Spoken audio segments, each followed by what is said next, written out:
Hello everyone, welcome back to our channel.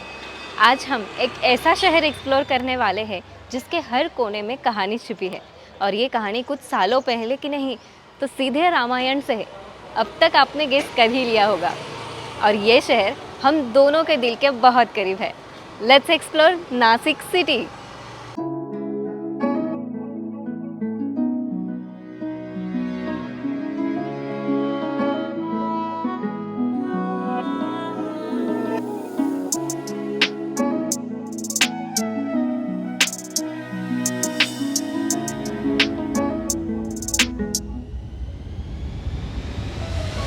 तो नासिक एक ऐसा शहर है जहाँ पे हिस्ट्री, माइथोलॉजी एंड स्पिरिचुअलिटी का एक अनोखा संगम है। और आज हम आए हैं नासिक के एक एंशिएंट टेम्पल पे जो कि बहुत ही खूबसूरत है। सो लेट्स एक्सप्लोर कालाराम मंदिर। कालाराम मंदिर के लिए 4 प्रवेश द्वार है, हर दिशा में एक। पर इसका जो मेन प्रवेश द्वार है वो पूर्व दिशा में है, जिसे पूर्व महाद्वार भी कहा जाता है।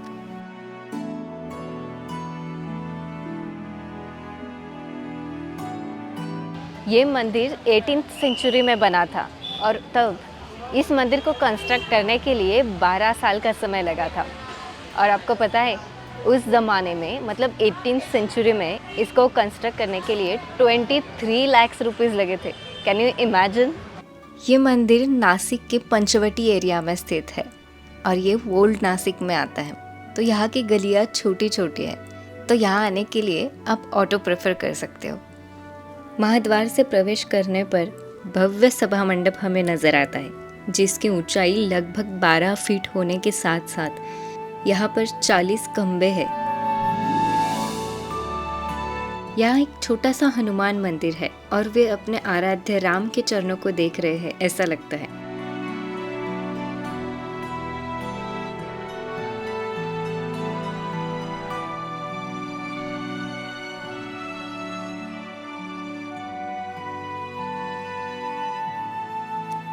पेशवाओं के सरदार रंगराव ओढ़ेकर, इन्होंने ये मंदिर बनवाया था और ये मंदिर नागर शैली में बना है।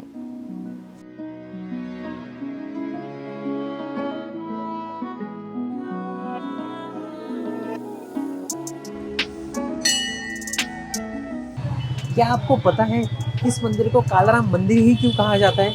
क्योंकि इस मंदिर की राम जी की जो मूर्ति है वो काले पत्थर से बनी गई है, तो इसलिए इसको कालाराम मंदिर कहा जाता है। और हाँ, ये पूरा मंदिर ही ब्लैक स्टोन से बना है। इस मंदिर की जो मूर्तियां हैं, भगवान राम, लक्ष्मण और सीता माता की मूर्ति, ये तीनों मूर्तियां गोदावरी नदी में मिली थी, इसलिए इनको स्वयंभू मूर्तियां भी कहा जाता है। और अगर आप ये मूर्ति देखोगे तो भगवान राम जी के हाथ में धनुष बाण नहीं है, उनका एक हाथ अपने सीने पे है। इसको अभयदाता राम कहा जाता है और ऐसा सिर्फ एकमेव यही मंदिर है। जब भगवान अपने 14 वर्ष वनवास के दौरान यहाँ पर आए थे, तब यहाँ उनका वास्तव्य लगभग 2.5 साल था। तब ये दंडकारण्य हुआ करता था। इसका एटमॉस्फेयर प्लीजेंट था, गोदावरी नदी पास में थी, तो यहाँ पर ऋषि मुनि भी रहते थे और राक्षस भी। और वो राक्षस ऋषि मुनियों को सताते थे। तब ऋषि मुनियों ने प्रभु राम जी से याचना की कि हमारी इन राक्षसों से रक्षा करो। तब प्रभु श्री राम जी ने 14,000 राक्षसों का वध किया था। जब भी कोई भक्त संकट में हो और मेरे चरणों में आए, तब मैं उनको अभय दूंगा। इसीलिए इनको अभयदाता राम कहा जाता है और इसीलिए इस मूर्ति पे उनके हाथ में धनुष बाण नहीं है। मंदिर की पिछली साइड में गणेश जी का एक छोटा मंदिर भी है।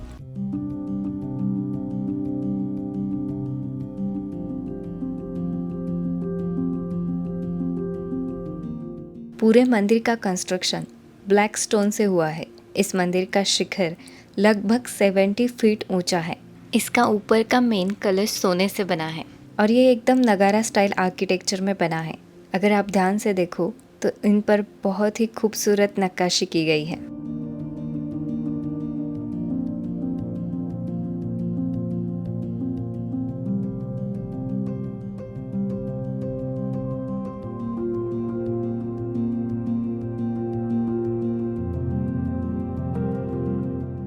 कालाराम मंदिर सिर्फ एक धार्मिक स्थल ही नहीं, बल्कि एक बड़े सोशल मूवमेंट का गवाह भी रहा है। 1930 में डॉक्टर भीमराव अंबेडकर जी ने यहाँ एक आंदोलन किया था, जिसमें उन्होंने दलित समुदाय के लोगों के लिए मंदिर प्रवेश की मांग उठाई थी। पहले यहाँ उनको आने की अनुमति नहीं थी, लेकिन उनके संघर्ष के बाद सोशल इक्वालिटी का एक बड़ा कदम उठाया गया और उसे कालाराम मंदिर सत्याग्रह भी कहा जाता है।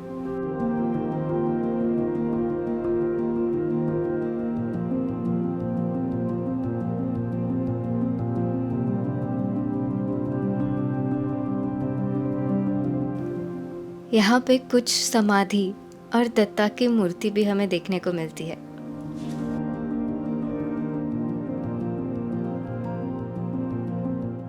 आज भी कालाराम मंदिर सिर्फ एक धार्मिक स्थल नहीं बल्कि नासिक का एक आइकॉनिक लैंडमार्क है। यहाँ रामनवमी और हनुमान जयंती पर अलग ही उत्सव देखने को मिलता है।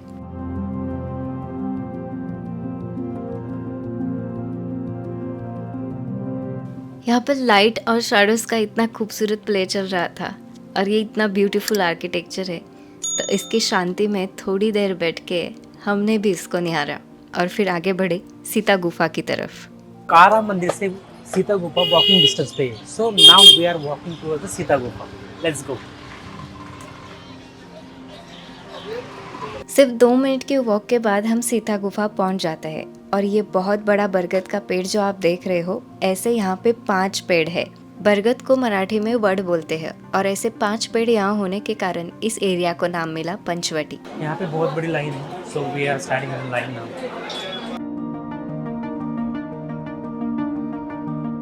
अगर आपको क्लॉस्ट्रोफोबिया है या फिर घुटने में या पेट में दर्द, तो आप अंदर जाना अवॉइड कीजिए, क्योंकि ये बहुत ही नैरो रास्ता है और वहाँ पे स्टेप्स बनी है, हमें वो उन पे स्लाइड करके अंदर आना होता है।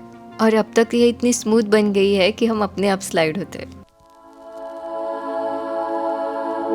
अपने 14 वर्ष वनवास के दौरान प्रभु श्री राम, लक्ष्मण और माता सीता जी यहाँ पर 2.5 साल रहे थे, तब वो इसी जगह पर रहते थे, ऐसा लोग कहते हैं। और यहाँ जो शिवलिंग बना है, इसी की माता सीता हर रोज पूजा करती थी, ऐसा भी कहते हैं।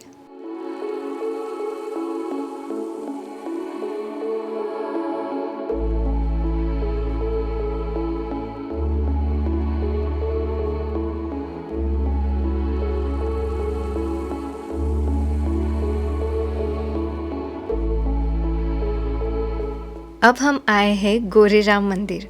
ये नाम थोड़ा अलग लगता है ना, तो इसके पीछे की कहानी यह है कि यहाँ भगवान राम की जो मूर्ति है वो बिल्कुल फेयर है और राम जी का ये सफ़ेद रूप उनकी शांति और प्रेम को दर्शाता है, इसलिए इसको गोरेराम मंदिर कहा जाता है।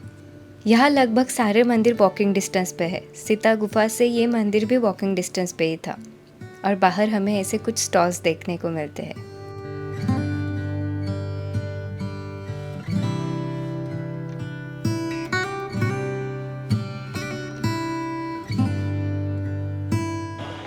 अब हम एक नासिक के ऐसी पवित्र जगह पर है जहाँ पे गोदावरी की धारा बहती है और ऐसा कहा जाता है कि श्री राम जी अपने वनवास के दौरान यहाँ पे स्नान किया करते थे, इसलिए ऐसा माना जाता है कि यहाँ पे स्नान करने से आपको मोक्ष की प्राप्ति होती है।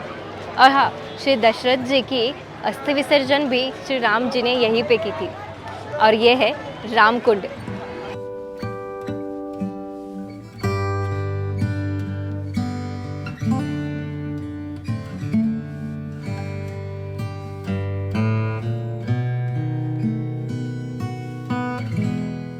कालाराम मंदिर में जो मूर्तियाँ हैं वो इसी जगह से मिली थी, इसी गोदावरी नदी में, ऐसा कहते हैं और इसीलिए इसको रामकुंड कहा जाता है। ये भी एक कहानी है। यहाँ पे स्नान करना पवित्र माना जाता है, क्या आप करोगे? स्नान तो बाद में करते हैं, बट अब भी थोड़ी ना भूख लग गई है, तो कोई नासिक कोई अच्छी मिसल ट्राई करते हैं।